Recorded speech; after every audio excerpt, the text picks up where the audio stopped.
Hi, everyone. I've got another fun bonus episode for you today.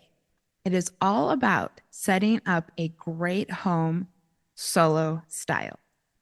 Solo, the single person's guide to living a remarkable life, is a podcast hosted by my friend and colleague, Dr. Peter McGraw.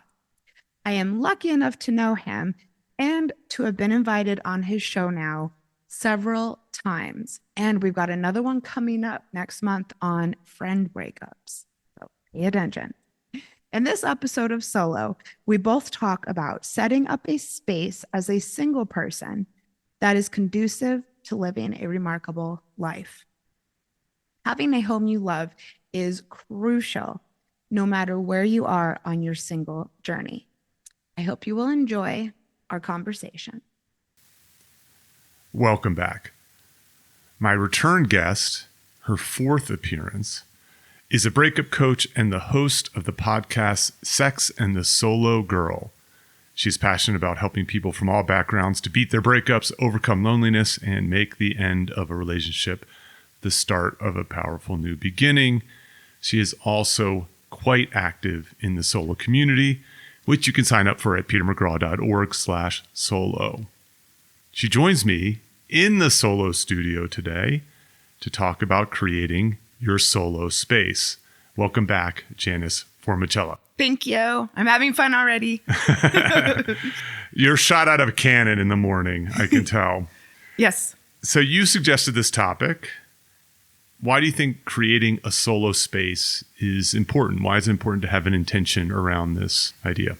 I think living alone can seem confronting to some people, especially if it's a lifelong commitment like it is for me. Mm-hmm. And having it really personalized and comfortable and juicy, I think can make it easier. It can make it fun. If you aren't used to spending a lot of time alone, it can make it actually really enjoyable. I am a classic extrovert, and I find that I actually love being at home. It kind of keeps me company in a way. Mm-hmm. Yeah, I think certainly just sleep alone requires you to spend a lot of time in a space, typically, a house or apartment. Plus leisure time. Plus, more and more people are working remotely today. They're entrepreneurs, they're on their own. And so they're using their house as a home base, as a workplace, as a place perhaps to socialize, to live their remarkable life, as I like to say. And so I think that, your surroundings matter. They affect your emotions. They affect your psychology, your productivity. And looking forward to being there. That's right. I think it also is in the same way that your clothes are kind of an outward reflection of who you are when you're out in public. I think your solo space can be a reflection. Interesting, because I'm really into both things. Right. I always say my clothes are kind of my hobby. And yes, so is decorating. And I think it can be really fun and useful to show people what you're about. Mm-hmm. I think we should probably tackle this idea right away, which is creating your solo space, one that is comfortable, that enhances your mental well-being, your physical well-being, your career perhaps. You can sort of see it in sort of two ways. One is like, well, this is just for me. This is just for me. And as a result, sometimes you may make I have, as a younger man, some dubious decisions. Design decisions, so to speak. And this came up way, way early in the podcast, or somewhere I saw there was a thread on Reddit. It was kind of a bachelor talking. Oh. And he had, as a end table to his couch, he had a cardboard box. I was actually going to mention somewhere along the way that that's actually one reason I wanted to do this topic, is because for whatever reason, a recent date lot experience. of my a lot of the men in my life don't spend as much time on it. And I also find that they're not as keen to stay home as I am, at least. And I would really encourage the men. We have a lot of great men in the community to maybe spend a little extra time and thought to their surroundings, for sure. And I mean, that's obviously an extreme example, but the person who decided to put a cardboard box, his argument was, it serves the same purpose as an end table from a functional standpoint. I can put my drink on it, right? It's not, I suppose. it's not a problem. And I get that, right? I get that. And my argument is, and will always be, yes, but there is something about creating a pleasing aesthetic environment for yourself. And putting effort and thought into it, I think makes a big difference. And then the other one is, should you decide to entertain, whatever that may be, whether that may be a date, having people over for a dinner party, or just, a family member coming to visit, whatever it is, that cardboard box is going to make them uncomfortable. They're not going to feel welcome. And also you're not going to be as excited to have people over. And again, I have had male friends who have never invited people over, don't invite people over, and they say they're not comfortable showing people what they love. Yeah. So why are you not comfortable showing people, but you're spending so much time there? Yes. Right. And so I think, again, one of the things is it's like, I love my solitude. I love living alone. I love sleeping alone. But I also like to entertain on occasion. Yes. Same. And so I want to create a warm, welcoming environment. And then also it makes my life better to surround myself with people who are interesting, fun, entertaining, love me, I love them, and so on. So I just sort of had to start with this like edge case, How did this even come up on the thread? It was something I stumbled upon. This is not a member of the solo community. I'm not throwing anyone under the bus. This was like a Reddit thing or whatever. All right, let's start, I think, by the big picture, sort of choosing a place rather than getting into what goes into that place. Okay. Where would you start? I would start with lifestyle, and I will also say that this might be one of the more crucial aspects about living alone. For instance, where do your friends live? Where is the supermarket? How long will you have to commute to be around people? That's a really big one for me. I actually don't drive, and I always wanted to live by the supermarket. Me too. And it makes such a difference. I also want to be in walking proximity to my friends. And this is really crucial. Don't go for the cheapest place. Really, really consider what your day-to-day is going to be like. Yeah, I think that is certainly the case. So what is your lifestyle? One of the things, of course, is like in America, car culture dominates. And so that's often a default. And so I think that suburban living can be really isolating for couples. I think it can especially be so for singles, at least certain singles who are more social, who want to walk. I'm trying to be on my feet walking as soon as possible, and I'm walking to a cafe. And so I want to have 5+. I joke I'm non-monogamous with my coffee shops. Okay. So I'm not going to the same one every day. I'm moving around. Interesting. And they're all within walking distance. Yeah, I mean within, by the way, I'm okay with walking 30 minutes. I always say if it's under 45 minutes, I will walk almost anywhere. Yeah. Not when we're having this Arctic thingy here in Denver right now. At the moment, yes. But even then, I'm willing to do it. It's, what's the saying? There's no such thing as bad weather, just bad clothes. Okay. Being from Arizona, I still am not used to it. But yes, considering I have friends who, for instance, will stay home because it's just too much of a trek to get into the city. Yes. And it makes me kind of sad. Right.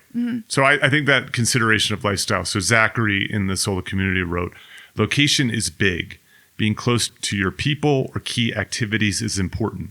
When someone needs me urgently, it's nice when the drive is short. Yeah, the other day I got locked out of my apartment and I was able to call my best friend. She was there at the pub to meet me within 10 minutes.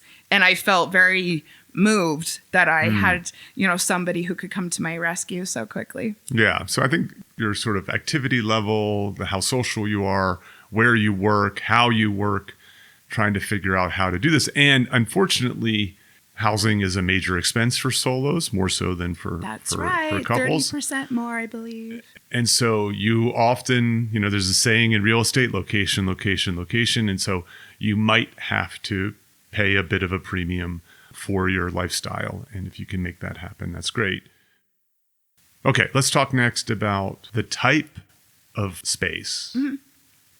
I'm an apartment dweller, and I've been an apartment dweller my entire life, but you're going to want to consider things as far as what floor you are on and what a difference that's going to make. Mm-hmm. I would never be comfortable on a first floor, perhaps as a woman, or noise or something, and that is going to affect so much of your day, as just things like that. Right. So the question is like studio living, apartment living. Are you going to get a house, detached house? Are you going to try something non-traditional, like communal living? Are you going to have roommates that might factor into some of these choices? Again, what aligns with your lifestyle? Do you garden? You know what I mean? And like you need to have a garden, and thus that's going to affect, maybe you're in a guest house when otherwise you might have been in an apartment. And do you work from home? That's really important. Yes. I would never encourage anybody who works from home to, for instance, work on their bed. Or I think having a standout place, there's a lot to be said for that. Yes, that's right. Or are you going to have at least part-time co-working space? And obviously what your budget is. But yeah, that's a good point. I like the idea of a co-working space if maybe your space is smaller, or if you live alone and you want to interact with people during the day. Right. Yeah. So you can just imagine, you work at home. Do you have a studio and a co-working space, or do you have a 2-bedroom apartment? And so now a 2-bedroom apartment, that's a lot of money for a workspace that you only use 8 hours a day. Okay. I always say that my favorite co-working space is the pub down the street from me. And I was also going to mention, in your neighborhood, kind of having a go-to where you spend time. Yes. Like the coffee shops that you go to. And I will say, I live in an area with a lot of singles. In fact, I'm not sure I have very many friends who cohabitate. And I will go down there and there will be 5 or 6 people with their laptops sitting there working. And it's great. I've met a bunch of my close friends there. And it is a relief to be able to get out, especially during the summer when it's hot as hell in there. Mm-hmm. Yeah. So this third space idea came up in the conversations on the solo community. I'm actually looking for the note. I love that concept. And so the pub would be, my third space. Mm-hmm. Mm-hmm. Yeah. My coffee shop is sort of my third space, a place just to see other people, have a different set of energy. I think also when I'm working in a coffee shop, it feels less like work than in an office. And sometimes even at home. And at home, let's be honest, at home, sometimes you're like, I'm going to run the dishwasher. I'm going to do some laundry. I do my laundry because I enjoy doing my laundry. Yeah, but there's good times to do laundry and there's good times to work, I think. I've set a new rule where I'm only allowed to do laundry on the weekends because I will also say, I don't know what it is, but it was probably this. I'm way more productive when I'm working at a pub. Gavin writes, as an introvert, I find it important for my emotional well-being to be within walking distance of at least one comfy third place, like a coffee shop or cafe. Just being near commercial activity makes me feel less isolated, even if I don't go out often. I was going to mention for people who are new to this, maybe moving to a new area, that, being in something that's more urban will make you feel like you're just a part of things. Mm-hmm. One of the things I talk about is this third characteristic of solos, which is that they think non-traditionally, they think unconventionally. And I think that this is especially important here because there is a tendency to just default into the way things are and the way things that they have been. So I'll give you an example of something like this, which is like you live alone, but you have people who stay with you on occasion. Well, things like, I'll get a second bedroom so then I can host people. And we're in what's sort of technically a second bedroom of my place, which is it's not quite a second bedroom. I could make it that. It's quite small. I've turned it into a studio. But one option would be to have a 1-bedroom or have a studio. And the money you save, you just treat your guests to a hotel room, My goodness. right? Okay. So I have a hotel that's 100 meters away. Oh, I love this. It's a 3-star place. It's not like super fancy, but it's also not embarrassing. It's comfortable. I've stayed there once. And so let's suppose you have someone visit. You're like, well, I have this room that sits isolated for 11 months out of 12 Totally. months a year. And do I then spend the money that I save on a hotel Very room? generous.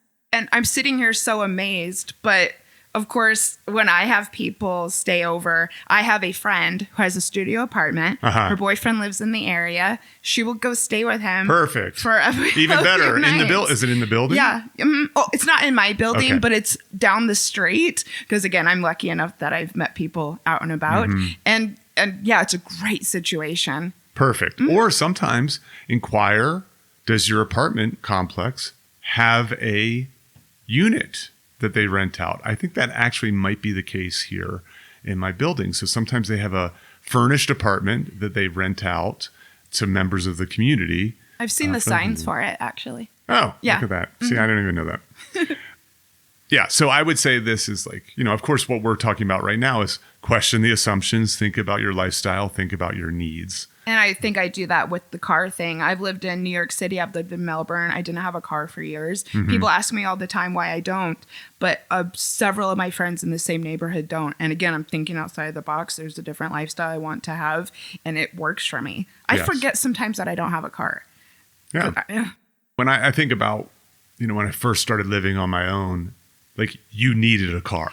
Yeah. There wasn't, public transportation was barely adequate. There was no Uber, there was no Lyft, there was no renting bikes, and also renting a car, you couldn't just rent a car for 3 hours, And so now I think that you can piece together a lot of solutions This is true. and save you the fixed cost of paying for insurance as it sits there, paying for a parking spot, and then maintenance and all these other things, especially for someone who might only need a car an afternoon a week or for the occasional weekend road trip. I get nervous about thinking about having to have repairs for my car. Again, going back to living in Arizona, people's cars break down all the time. It was so icky for me. And but I do recognize also that I'm really lucky where I live. There's things within walking distance. But again, keep that in mind when you're Right. finding a place. Let's talk about budget Okay. stuff, because before we can get to the fun stuff, the decorating and the fun things you can do, as we've already talked about, being solo, often don't have the hedge of a second income. You can't share the cost of a space, right? And so you might have to live on a budget, borrow on a budget. So let's talk about some kind of budget friendly tips that people could consider. I will first of all say, do your research, ask around. I live in a heritage building. It, I think, was built in the 30s. So there's some amenities that I don't have. But it happens to be that this company also has under market rate rents. And I only knew that because I asked around. I went online and did so much research. I found out what the mean cost of apartments is in my area and happened to come across this. That might not be accessible to everyone, but I spent weeks figuring this out. Yeah, I think, certainly there's research on this in consumer behavior, which is that the longer you search, the more likely you're going to find a better deal, a better fit, and so on. And Better so, location too. Yeah, and so recognize that you might benefit from taking your time Yes. with that. The other one I think that is important, and this was especially the case as a younger man who was on much, much more of a budget, was you don't have to buy things that are new. And again, it's a time money trade-off, which is, what we can do now is you can go onto Wayfair, you can go onto Amazon, you can go onto IKEA, you can have this stuff shipped to your place. It's brand new. It's often, though, shoddy materials, I got my couch on Amazon. I was so determined to have a pink couch, which I do. But I was on a budget. I spent a little bit more on my rent than Not that I can't afford, but yeah, I don't have high expectations because it is starting to fall apart. However, I can fix it. And having Amazon and having things delivered, I had my bed delivered. Yes. The world is becoming more solo friendly for sure. Mm-hmm. But I skimped on a lot of that stuff. I think I got almost everything from Amazon, but I'm grateful for it. Yeah. But alternatives are like Facebook Marketplace, going to yard sales, going to thrift stores. Oh, I see what you're saying. Even DIY stuff like make it yourself if you're a handy person, or even finding like alternatives. So that poor bachelor who has his cardboard box as a side table, well, a slight upgrade is like an old school wine box that's turned over, right? That has a little vintage feel to it, has a little, is kind of a little bit playful and fun. Maybe having more pride in it as well. Yeah. So, or like taking a piece of furniture that it doesn't exactly fit, painting it, resurfacing it. So a little bit of sweat equity, a little bit of investment in time can be useful for outfitting your place with furniture, for example. I love this. And another tip that I will give is there's this whole movement across the country of buy nothing Facebook groups. Okay. And people will give away so many things for free. You can go on and ask for things. I'm really into mine. I cannot believe some of the things that I've gotten for free. I was using just a normal kitchen chair for my office chair for years. Okay. And I finally realized this has to go. And I went on there and asked who has an office chair. I got this almost a brand new office chair for free. Oh, incredible. Yeah. Oh, I love it. So go on Facebook. It's buy nothing for your area and get active. Yeah. I got shelves as well, a bunch of things. Yeah, I think that's fabulous. I mean, I'm a big Goodwill person. I give a lot to Goodwill. I think also if you are, it doesn't have to feel onerous. Like it doesn't have to feel like work. And one of the ways to make it feel fun is find your Janice. If you and I went out searching for cool stuff for an apartment, it would be a fun afternoon. And then also you find someone who has better taste than you, who can sort of kind of guide you to make the right kind of decisions. Yeah, especially if you're a man with a cardboard box. That's right. Yes. And just one more tip. As far as decor goes, a lot of people are really surprised that I buy a lot of things on Instagram. There are a lot of people who make businesses out of reselling things that they find in thrift shops, putting them online on Instagram specifically. And there's really cool, funky things. I've gotten a lot of my decor, things that you would never think that you'd find on there. Mm-hmm. I think that's great. Another tip I find is eBay art. There's a lot of art that you can buy fairly inexpensively off of eBay. It's super funky and one of a kind too. Yes, that's right. Or, it's actually not that expensive sometimes to have someone make something for you that you really, really want rather than buying like a very expensive piece of art. And so, again, it's just about taking the time to do it. Oh, and I have to say this. This is not going to happen in a weekend. This is a process in the same way that if you wanted to upgrade your wardrobe, you're not going to just do that overnight. Like it's going to take a little bit of time. And so starting, even if it's small, just recognize that it may take weeks or months or even years. I mean, I'm still doing new things in my place. I've lived there for 4 years. And this comes back to the point of developing a relationship with your space and adding to it and beautifying it over time. Yes. The other one is I recognize that, again, people have limited budgets. So the money that you might spend on a nicer place or on better furniture or design has to come from somewhere.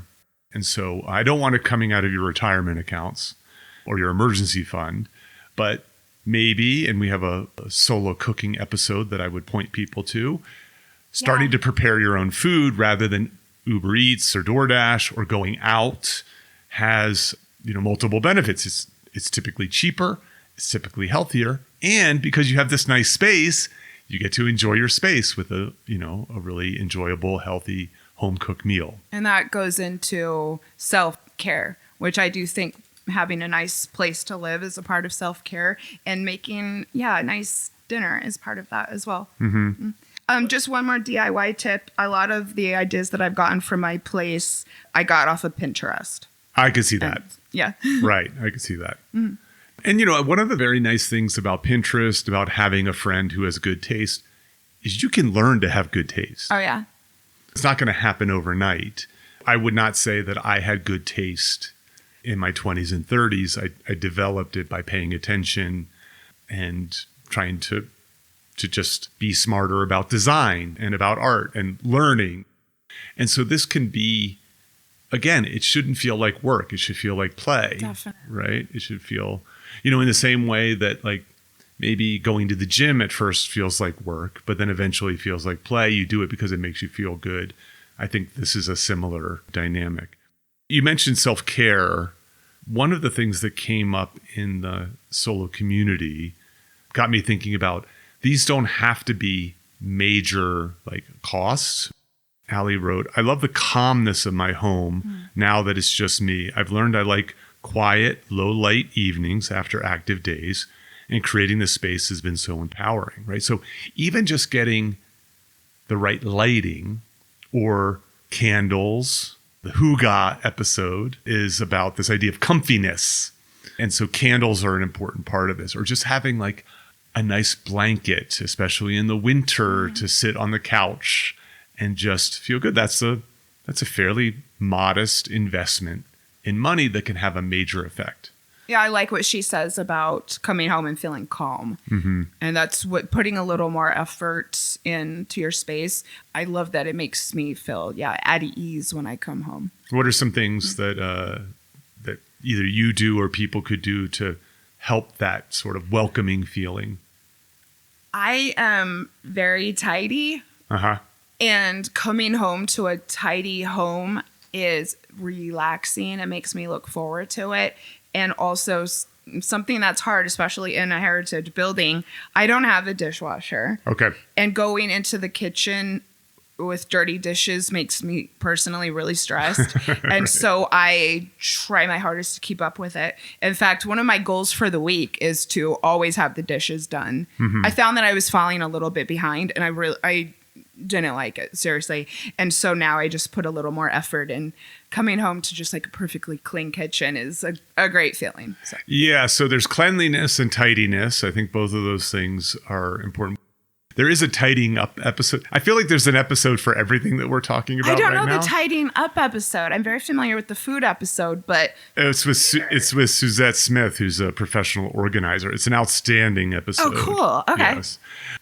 But yeah, I think like certainly like living in a clean space. Again, I remember a buddy of mine, I was like 23. He goes, Peter, you're not as clean as you think you are. You're tidy, but you're not as clean as you think you are.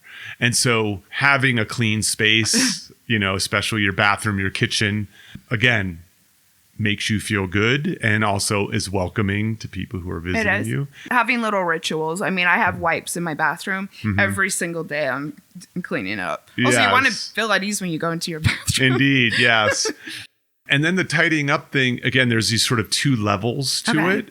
So there's like the day-to-day tidying up, like putting your dishes away and so on. And then there's the sort of macro tidying up, which is just how do you get rid of unwanted things?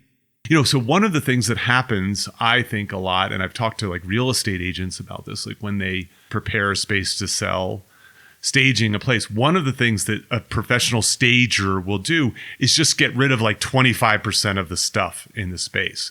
And now it just still feels more open. Yeah, absolutely. It just reduces the clutter and so on. And so a lot of people just have too much stuff, or they have a lot of stuff that they need, but they're not good at putting it in the right places. You just feel like the walls are closing in on you. And you might not realize that it makes you stressed until you start to clear it out, and it will make a difference. I will say 2 tips for that. If you can figure out a storage space, which for me for a long time, it meant putting my bed on bricks or stands so that I could fit things underneath. Oh, right. And then I also have an ongoing box in one of my closets that I will put things over time and let them gather and then donate them for sure. Yeah. I mean, that's, by the way, if you have a hard time throwing things out or recycling them or donating them, that idea of having a box is really good because like so much of this is like, well, I might need this someday. And so if you put something and it's sat in a box for a year, or you have a shirt that you haven't worn in a year, it's probably safe to recycle it, give it away, Yes. donate it, and so on.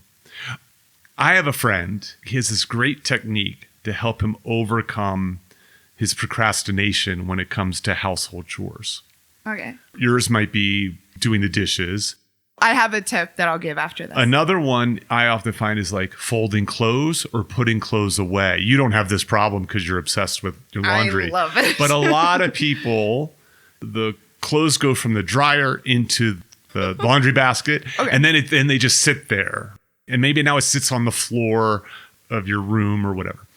What he does, he times how long it takes. That's my tip. That's your tip. Yeah, to fold his clothes. And he's like 6 minutes. Or I will set it for 7 minutes. 7 is an advantageous number. And so if something seems overwhelming or that I don't really want to do, I'll set it for 7 minutes. You'd be surprised how much you can get done. Yes. And then when the timer goes off, I'm done. I turn some things into a game. And so I'm like, can I get all these dishes in the dishwasher before the song's over? Oh, yeah. Oh, cool. That's great. Yeah. It's like sort of gamify it, in that sense. And it will not seem burdensome if you can do it before a song ends or within 7 minutes. Yes. So, yeah, I really push people to the Tidying Up episode with Suzette. It's outstanding. And she covers not only just like the sort of techniques, but also the sort of emotional element to this. But I would say this also, one of the best places to start if you want to create a solo space, and this is in America, I think especially a problem, is we have this tendency to be consumers, to buy things. One of the best places to start is what can you remove? What can you take away that is going to add value because you feel guilty about that thing, because it's in the way, it takes up space. It's kind of not exactly what you want. And by removing it, then you might be incentivized to then make the fix associated with it. And opening up space, for something else that is important to you. You'll have more emotional breathing room, I think, if you have less clutter. Indeed. And also, you'll be able to work out in your house a little easier because you'll have space to do that. Yeah. Which I think is one of the tips I was going to give, is have at least some space where you can get some exercise done. Yeah, I think at the very least, like I have like a stretching sort of protocol I do at the end of the day. Same. Yeah, just as I'm just kind of, because I've been sitting or laying down and I just want to sort of do some light, gentle movements. And so having enough space to do downward dog or to do cobra or to reach and touch your toes, I do it right in front of my stereo. I usually will put on some vinyl because I don't want to have my... Fancy. I know. I feel very special when I do that. And I'm smiling so big because, I do that as well. I love throwing my yoga mat down and having plenty of space for it to just flop. That's great. Allie says, I can't tell you the joy I get from the big cleanups, taking care of the laundry piles or dishes by the cleaning fairy, a.k.a. me. The space feels like a sanctuary. And I do think that there is something about that, like it's about having respect for yourself. And this is going to sound a little woo-woo, Janice. Go for gold. So bear with me for a moment. I notice that when I do my psychedelic trips, when I do my mushroom trips especially, I feel very connected to people in my life. But I can often feel connected to inanimate objects. This actually came up, I saw on an X, someone mentioned it and we had a little conversation, some stranger across the globe, he and I had a little conversation about it, where one is as I'm coming down from a trip, I'll want to tidy up my space. But I start to have this very strong feeling of gratitude. So even when I'm like throwing things away, I thank them. And I'm often very focused on what I call my tools, my computer, my phone, various things in my life that are very important for me, that help me live my life in a way. And I express my gratitude for those things. And so I think that there is something that is kind of respectful about your stuff, about these inanimate objects that touch our skin, that Yes. help provide us sustenance, that I think are sort of deserving of our gratitude. We should be thankful that we have ovens and washing machines and refrigerators, computers and phones and records that help us with our foundational aspects of life, or even go beyond and bring us joy. And I like what you're saying about honoring and respecting your things. This might sound a little woo-woo. Go for it. When I do a deep clean, often on a Sunday, I will light a candle to kind of set the stage or the vibe for doing something that beautifies. Really, the most important thing in my life is my apartment. Yeah. And that's kind of my way of giving respect and honor to it. Right. Also, whenever I use lemons, I collect the skins and put them in the freezer. Okay. And I wash my floor with that. I put them Really? in water. Yeah, I've been doing it for years. Huh. Fabulous. Such an interesting idea. We have to talk about flowers. Okay. We both share a love of flowers. Yes. How are flowers incorporated into your life? A lot of ways. I'm a little obsessed. Flowers are important to me, and so I decorate with them. You haven't seen the back wall of my apartment, but it is decorated with silk flowers up and down it. Okay. Which is great when you're on Zoom. It's also a conversation starter. Everybody mentions it. I have decorated in other spaces. A lot of my decor is in the shape of flowers. When I get flowers from people, I tend to dry them, and I have a big stack on one of my shelves. And then buying myself flowers and having them displayed, it's self-care, it's spoiling yourself, it's adding something else fresh to your apartment, which can be really important. And maybe we can touch on that. And it adds beauty as well. Yeah, I buy fresh flowers probably once a week, in part because I don't have plants. Right. I've Some noticed people- that. Yeah, I don't have plants. I travel so much. I don't want to have to care for them or bring that in. So fresh cut flowers are mine. And I just get them at the supermarket, and I'm always on the lookout for Yeah. when they're on sale, and I buy a little extra or Yeah, whatever. King Supers. Yeah. There's often big bouquets that are on Yeah. sale. And then I change the water often to keep them, lasting a little bit longer, trim away some of the ones that die just to extend their life a little bit. It's a beautiful thing to add into your day as well, spending time with nature in your apartment. Yeah. I mean, I would certainly encourage people to consider plants, even if it's like succulents, things that are very low maintenance, are wonderful in terms of air quality, in terms of also having living things. Having there. something to care for can be really important Yeah. for solo people. Indeed. Or even just like having fish or having some sort of pet. It doesn't have to be a dog or a cat. It could be something very kind of a little less onerous. And just to touch on, location and having a relationship with your space and possibly your neighbors. I have, like I said, the same best friend who has my keys comes over and waters my plants when I'm gone. Yeah. What about other rituals? Sounds like you have a lot of rituals. What are some other rituals that you might encourage people to consider as part of having their solo space? I think one way to build a relationship with your space is to have a really good morning routine. Okay. That is, you're interacting very closely with your space when you do that. So for me, I have kind of a coffee ritual. So therefore, I'm going into my kitchen in the morning. I'm interacting with my coffee machine. And then I go back to bed with the coffee on my nightstand and read for about a half hour. Oh, lovely. And so I'm engaging with a lot of my space in a very special way each morning. And this, I think, will have a bit of a snowball effect because you'll want all these areas to be nice so that you look forward to getting up. And then once you do, you feel calm. Yes, I think that's great. It's very Winston Churchill of you. Do you ever have whiskey? Not in the morning. I'm teasing.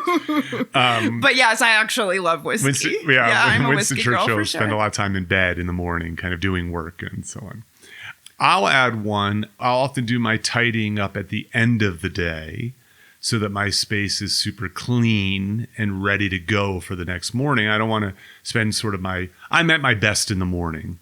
And so I don't want to spend that sort of precious time that I would use for creative endeavors, or it could be walking for taking care of dishes or getting things organized. So I will organize, often put my clothes out the day before. My goodness, just like a schoolboy. I know. I picked this up from my mom. This was like a very much of a mom thing. My sister and I were kind of marveling at my mother because she was so on top of these things, and that it just kind of extended into our life. That's interesting. I don't always put my clothes out, but sometimes I do. Okay. My mom was strict as can be, and we had to make our beds every single morning. And for a while, I refused to make my bed. And now going back to the calm thing and respecting your space and having a morning routine, there's not a day that I won't make my bed. Yes. Just another ritual or routine. I have all wood floors, which I know a lot of people envy, and I get comments on it every time someone comes over. And I Swiffer the hell out of that place almost every day, because having really clean floors, you don't realize it, but it makes a big difference when you're walking into a space and they're clean. Right. And also it makes it, I would say, just having the Swiffer was kind of a game changer for me because it's easy. Yeah, it's great. I call it a quick clean. I'm like, okay, I'm just going to do, it doesn't have to be, I'm not sitting down. I actually don't clean my full apartment. I have, Rosa comes over and does that. And so I pay a professional to do it because I don't like the cleaning that much. And she's 3 to 5 times better at it than I am, right? She's a pro. But in between, I do my quick cleans. Yeah, I wouldn't call it a ritual. Over. Yeah, I wouldn't call it a ritual per se, but it is certainly like, kind of like there's some indicator. I'm like, okay, I should just go through the place real quick. You could think of it as a ritual. Yeah, it's true. And then the relationship with your space might grow a little bit. Indeed, yeah. Mm-hmm. All right, let's pivot to this idea of making your space your own. I'll give you my lament about American culture. Go for it. Which is we have infinite possibilities, options, and yet everybody seems to want to do the same thing, want to wear the same thing. And so there's a look, there's a haircut. Suddenly overnight, everybody's carrying these Stanley jugs, with their prints, right? True. And so they're like, these things sort of are contagious. For example, when I bought my house, I bought it, it hadn't been renovated, so I was renovating, and I was working with a design build guy who had excellent taste. And one of the things that I said to him was, this was in 2009, 2010. I said, I don't want it to look like my house was renovated in 2009. Because this is what happens, right? Everybody gets the same countertops. Yeah. Everybody gets the same cabinets in their kitchen and so on. And so I said, don't give me the stuff that everybody's buying right now, give me some other options. I think that it just can't be the case that your sense of fashion is the same as everybody else's sense of fashion. It just means that you're not making any decisions for yourself. You're just letting the world tell you how to dress, how to behave, what to hang on your wall, what couch you should have, and so on. And so I like this idea of like, what is important to you? What is it about that makes this space personal to you, that is not cookie cutter, that anyone could be living here? And that's why I have the flowers on my wall. I mean, you would walk into my space and know that it screams Janice. It's mine. Yes, that's right. So how should people think about that? Because they may not even have their own sense of personal style at the moment. I suppose I would start with, what are your hobbies? And how would you like to have that displayed somehow? Right. Could be a starting point. Like flowers are my my hobby. I also think that collections can be really important. I have a Frida Kahlo collection that I've grown over time. It wasn't even intentional. And I put it all out for display. I would say if you are a traveler, which I know a lot of the people in our community are, see what you can do to display something about your travels. Yeah, I think that's right. One of the things, like, this is a simple one, I haven't done it, but I could imagine a world where I could have, especially as a younger man, as a 30-something. I have a collection of vinyl. And so you could very easily take the wall above your stereo and put up album covers. Yep. Again, a hobby. That's right. That reflects your taste, that has a certain color palette that works, right? To create this mosaic of this is the music that I love. Well, I will also say, I mean, the wall that you have when you first walk in here, a lot of people in the community know that you are really into your hats. Yes. And you have them displayed. That's cool. I mean, the first time I came over here, I was like, oh, of course. I mean, that's also creative. Yeah, I have so I bought these wooden pegs. I think they're like technically like coat hanger. Mm-hmm. You know, you screw them into the wall, and I have 9 of them. And so I have 9 hats up. Yeah. In that way. Also, you know, one of the things that I really have loved about learning about design is the design unites form and function. And so the form of the hat wall is very clear. It's a piece of art, I think, in a sense, but it also is functional, which is the last thing that I do before I walk out the door is put my hat on. Mm-hmm. And so I can just pick the hat that works with the outfit that I've chosen. So thank you for reminding me about that. I want to add a couple little ideas that people might not consider off the top. I mean, again, look, if they're on Pinterest, they'll get these ideas. Again, not everything has to be big budget, right? So, for example, just adding a couple throw pillows to a couch or to a bed can just make it a little more visually appealing. Cool. Right? Mm-hmm. And a little more comfortable for the person coming over who is going to sit there, who wants a little bit of back support. Or you have a wall, just painting one wall a different color. Yes. It just creates a little bit of ambiance. It just makes things a little bit more, it may be very subtle, like no one even mentioned, like notices it or mentions it. Putting in the effort to paint a wall, I think is a really, really beautiful thing. Yes. Mm-hmm. I'll give you another example. My buddy Eric, who you know him from the cycling episode. Even as a young man, had great taste. And in his apartment, what he had done was he went out and bought all these old telephones, all different colors, styles, and whatnot. And he just had, he had one, one next to the couch, one over here, one on a shelf, whatever. And it just was like, maybe he had 10 throughout his apartment kind of a thing. I loved it. Yeah. It was great. I thought it was like such a great idea. You could imagine like having old speakers or something little. I have retro things scattered throughout that people get a big kick out of.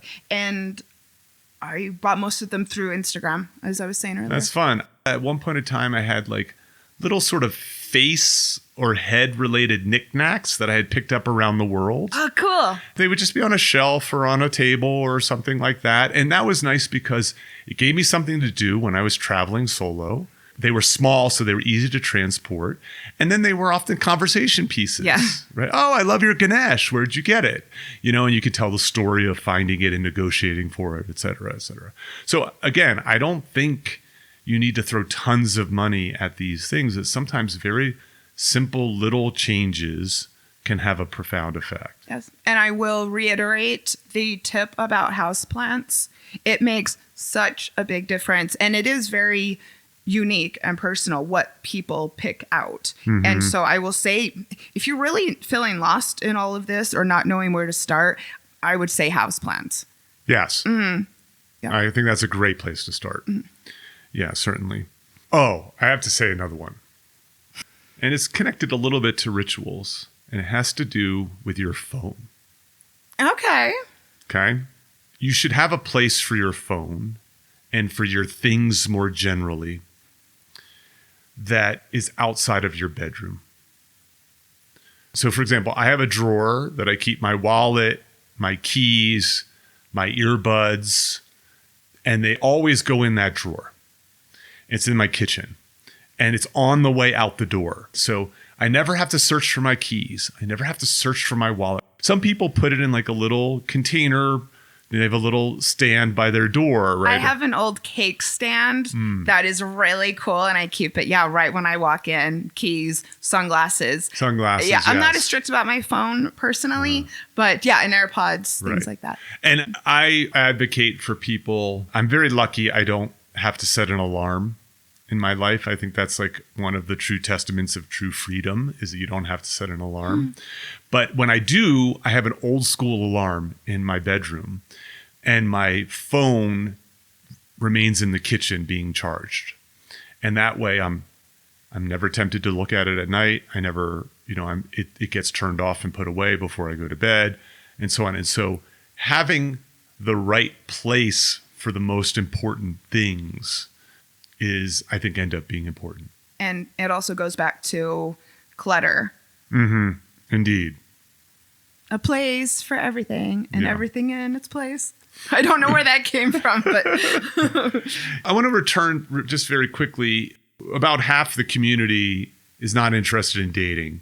And one of the nice things about that is you can make your place completely exactly the way you want it to be.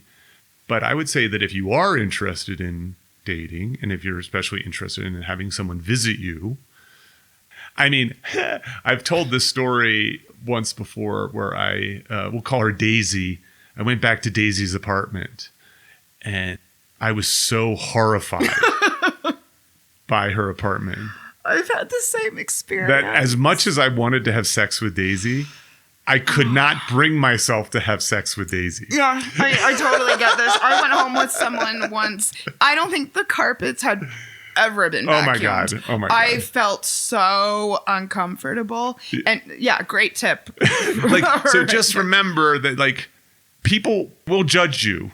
By the way, they can't help themselves. You'll feel physically uncomfortable. Yeah. So if you want it, in the same way that you give thought to your dating profile, you give thought to your outfit, you give thought to the restaurant you might go to, giving some thought to the space that someone's going to come in, that they feel comfortable, that they feel welcome, that they might even feel like a little titillated or excited, kind of thing. If you are sexually active, make your room some sort of sacred space. Clean your sheets.